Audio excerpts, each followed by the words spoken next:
ఆ అమ్మాయి మా బాబు పరిచయం అప్పటి నుంచి 7.5 సంవత్సరాలు అనేకమైనటువంటి గొడవలతోని గడిచింది. చాలా టెన్షన్స్. గత సంవత్సరం 30వ తారీఖు జనవరి మ్యారేజ్ అయిన దగ్గర నుంచి మళ్ళీ స్టిల్ ఈ రోజు వరకు కూడా అనేక రకమైనటువంటి ప్రెషర్స్, చాలా వేదన అనుభవిస్తున్నాం. లాస్ట్కు నా బాబును కూడా కోల్పోయాను.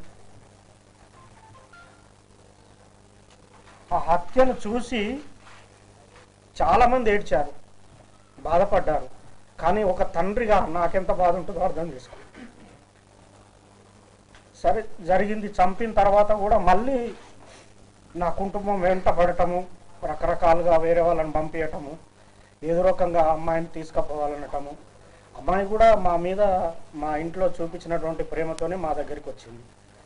వస్తే అమ్మాయిని కూడా మేము కాదని లేదు. అప్పటి నుంచి ఇప్పటి వరకు కూడా అమ్మాయికి అన్ని రకాలుగా చూసుకుంటున్నాం కాబట్టే అమ్మాయి మా దగ్గర ఉండగలిగింది.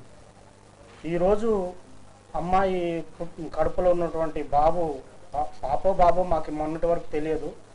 కానీ కొంతమంది ఏదో పెట్టేసి బాబు పుట్టాడని ఫేక్ న్యూస్ పెట్టేసి రకరకాలుగా అప్పుడు కూడా మమ్మల్ని ప్రెషర్కు గురి చేశారు. మేము చాలా బాధపడ్డాము. ఎందుకు ఇట్లా చేస్తున్నారు, అసలు ఎవరు చేస్తున్నారు అని మీడియా వాళ్ళు చాలామంది ఫోన్లు చేసి అడిగారు నన్ను. లేదండి, కాలేదని చెప్పాను. తర్వాత కూడా ఏ హాస్పిటల్కు వెళ్ళాలన్నా అందరు గుర్తుపడుతున్నారు. గుర్తుపట్టి మిమ్మల్ని జాయిన్ చేసుకుంటే వేరే ప్రాబ్లం అండి, అదండి ఇదండి అని చెప్పి చాలా ఇబ్బందులు పడ్డాం. మిర్యాలగూడలో డెలివరీ చేసుకుందామంటే టెక్నాలజీ సరిగా లేదు, ఏమన్నా అవుతుందేమని భయంతో అప్పుడు కూడా ఇబ్బంది పడ్డాము. మళ్ళీ ఇక హైదరాబాద్లో మంచిగా అమ్మాయికి మంచి నార్మల్ డెలివరీ కావాలి, మంచి హెల్త్ మంచిగా ఉండాలి, బేబీ మంచిగా ఉండాలనే ఉద్దేశంతో హైదరాబాద్లో గత నెలలో వచ్చాం మేము. 1 మంత్ అయింది. 1 మంత్లో కూడా చాలా ఇబ్బందులు పడ్డాం.